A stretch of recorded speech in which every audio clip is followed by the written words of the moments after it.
बता रही थी कि तुम खाना नहीं खा रही। बेटा, खाने से कैसी नाराजगी? खाना तो हमारे लिए अल्लाह ताला का तोहफा है। मेरे भी तो आप यही कहते हैं बाबा कि मैं आपके लिए अल्लाह का भेजा हुआ तोहफा हूँ। फिर मेरी नाराजगी की परवाह क्यों नहीं है आपको? मेरी खुशी ना खुशी का एहसास क्यों नहीं है आपको? आंसू तुम्हारी पलकों पे छलकते हैं। रुतबा, तुम्हें देखकर दिल मेरा रोता है। तुम्हारी खुशी ना खुशी का एहसास मुझे नहीं होगा, तुम्हें भी एहसास होना चाहिए बेटा कि तुम्हारे बाप का कोई भी फैसला तुम्हारे मुस्तकबिल के भले के खिलाफ नहीं है। मेरा मुस्तकबिल नहीं है अल्तमश के अलावा। हर काम का एक वक्त होता है रुतबा। जैसे समुद्र की लहर गुजर जाए तो पीछे पछतावे की रेत बचती है। हाँ, मैं जानता हूं ये मासूम, नासमझ और मुज़ोर होती है, लेकिन बेटा, नादानी, नासमझी और मुज़ोरी का इलाज किया जाता है। हार नहीं मानते। तुम्हारी माँ की ख्वाहिश थी कि हमारी बेटी अच्छी तालीम हासिल करे, उसे अक्ल, समझ और जिंदगी गुजारने का शऊर हो। इसे अपनी माँ की वसीयत समझो। उसे मरते दम रशीदा से भी कहा था कि रुतबा की तालीम पे भी उतनी ही तवज्जो देनी है जितनी खुर्शीद हसन की। खुर्शीद, खुर्शीद, खुर्शीद, हर वक्त ये खुर्शीद बाबा। बचपन से ना इस नाम को आपने मेरे लिए जिद, मेरी चिढ़ बना दिया है। बचपन से होने वाले इस कंपैरिजन ने ना मुझे खुर्शीद से नफरत करवा दी है। रुतबा, उसकी माँ ने तुम्हें सगी माँ से ज्यादा मोहब्बत और शफकत से पाला है। तुमने खुर्शीद की माँ का वक्त शेयर किया है, उसकी मोहब्बत और तवज्जो शेयर की है। शिकायत तो खुर्शीद को तुमसे होनी चाहिए। तो क्या हुआ? आपने भी तो क्या कुछ नहीं किया उन लोगों के लिए। आप नहीं होते तो क्या होता उन लोगों के पास? आपने उन्हें इतने बड़े घर में रहने की जगह दी, वरना वो लोग तो किसी फुटपाथ पर। रुतबा, ये किसकी जुबान बोल रही है तुम्हारे मुंह में? ये अल्फाज किसके हैं? बात करने का ये बुरा तरीका किसने सिखाया तुम्हें? जानता हूं मैं, तभी मैं तुम्हें और अल्तमश को वक्त देना चाहता हूं। दौलत, जायदाद और इज्जत अगर विरासत में मिल जाए तो अपनी अहमियत खो देते हैं। सिर्फ अच्छी और मस्बत सोच कदर करती है नेमतों की। तुम्हें डिग्री दिलवाना मेरा मकसद नहीं, तुम्हें सिर्फ अच्छी और मस्बत सोच देना मेरा मकसद है। कान खोल कर सुन लो रुतबा, तुम भूख हड़ताल करो या कुछ और, हर हाल में तुम्हें अपनी तालीम मुकम्मल करना होगी।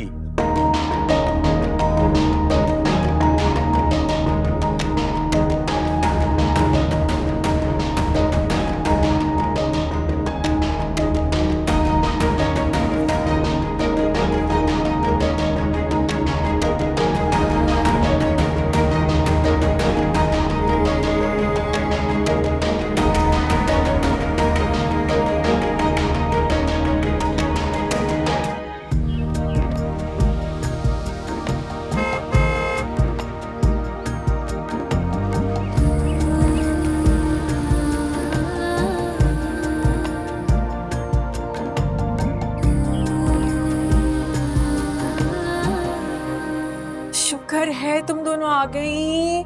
कितना अच्छा किया तुम लोग आ गए। मैं उस अकेले कमरे में रह के ना ऐसा लग रहा था मर ही जाऊंगी।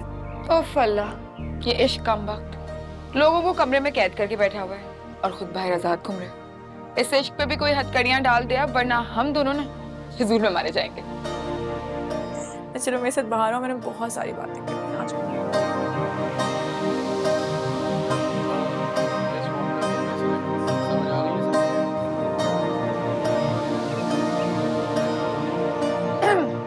मेरे ना गले में कुछ फंस गया है, मुझे लगता है।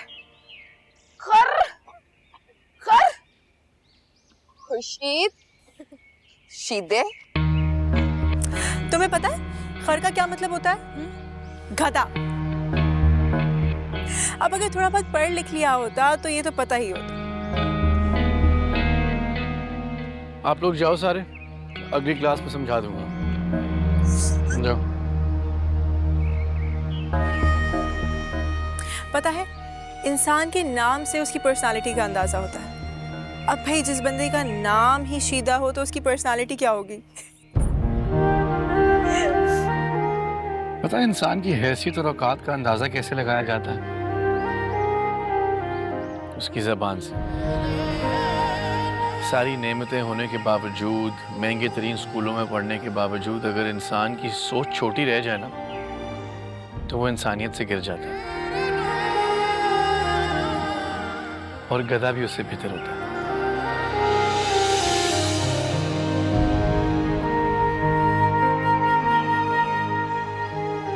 क्या समझने लगा है खुद को? हमें बातें सुना के गया है। औकात भूल गया है क्या अपनी? रुतबा, तुम ना मामू से इसकी शिकायत करना। उनको बताना कि इसने हमसे बदतमीजी की है। इसका दिमाग ठिकाने लगा दे। सारा मूड खराब कर दिया इसने।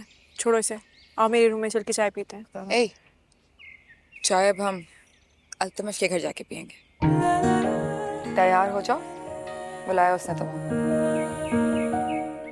सच?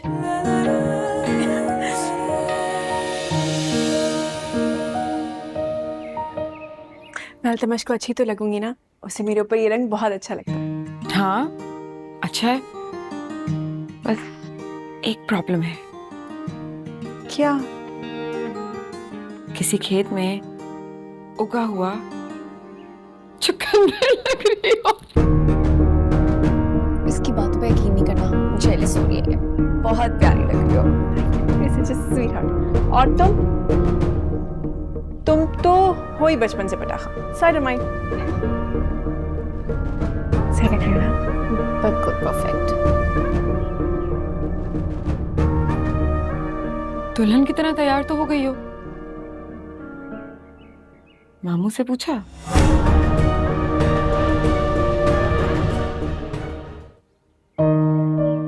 पूछो तो कौन?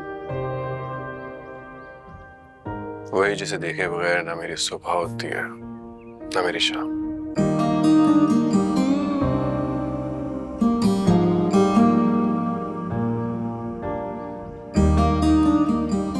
तुम बात क्यों नहीं कर रहे थे मुझसे? दुख से बात से ज्यादा बढ़ जाए ना तो अल्फाज साथ छोड़ देते हैं। मामू ने मेरे साथ अच्छा नहीं किया। रिश्ते का पास ना होता तो उन्हें बताता कि अल्तमश कौन है। मेरा दिल जानता है कि अल्तमश कौन है। मुझे किसी और की कोई परवाह नहीं। ये 2 दिन कयामत जैसे थे तुम्हारे बगैर।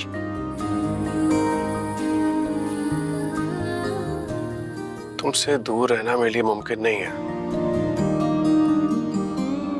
मामू का फैसला नाकाबिले कबूल है मेरे लिए।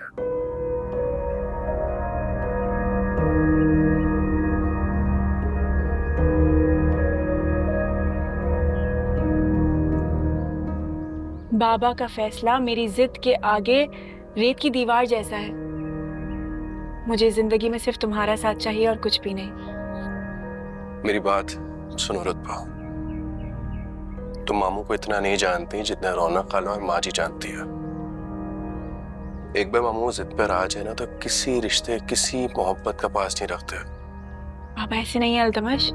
बाबा मुझसे बहुत प्यार करते हैं, मेरा बहुत ख्याल रखते हैं, वो मेरी हर जिद मानते हैं। तुम देखना, मैं उन्हें समझाऊंगी, वो समझ जाएंगे। तुम यूनिवर्सिटी नहीं जाओगी, ये मेरा फैसला है। नहीं जाऊंगी। हम इसी साल शादी करेंगे और मामू को ये बात मानना होगी। मानेंगे। और अगर मामू ने इनकार किया तो हम उन्हें बताए बगैर निकाह कर लेंगे।